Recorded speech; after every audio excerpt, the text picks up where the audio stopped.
All right, in number one, we're going to write the equation for the perpendicular bisector. The first thing that we want to do is plot the points, which I've already done, and draw the line segment. So I'm sure that on yours, the line segment is a lot more accurate. I'm just learning with the iPad here, so I tried to make it as straight as possible, but it's a little bit off. I want to take, and after I plot my points, I want to find the slope.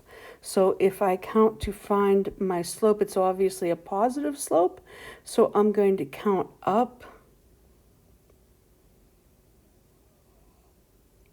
and over. And so that's going to be 16 over 4. And my slope then is going to be 16 over 4, which is 4. And then I know that when I want to figure out the perpendicular slope, that's the opposite reciprocal, so that's going to be a negative 1/4.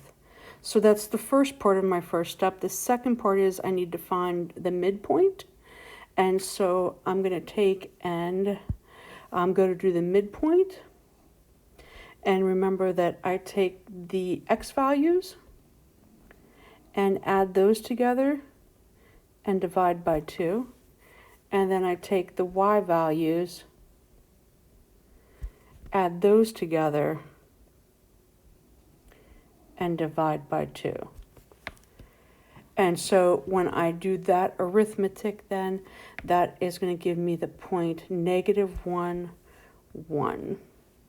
And that is going to be the midpoint at -1, 1. So my first step here is complete. I have found the slope that is perpendicular right here, and I have found the midpoint right here. So my second step, going to move this over a little bit here,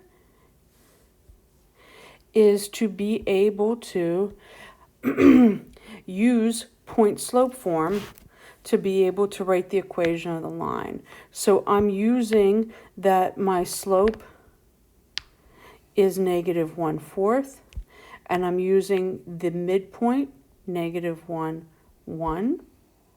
And then I'm going to take my point slope form, which is y minus my y coordinate equal my slope times x minus my x coordinate. And then I'm going to substitute in here what I know. I'm going to have y minus my y value, my slope times the quantity, x minus my x value. And now I'm going to move this into slope-intercept form by distributing. And then by moving the 1 over and adding 1, adding 4 over 4 to a -1/4, and that's going to give me a positive 3/4. This is now the equation of the perpendicular bisector.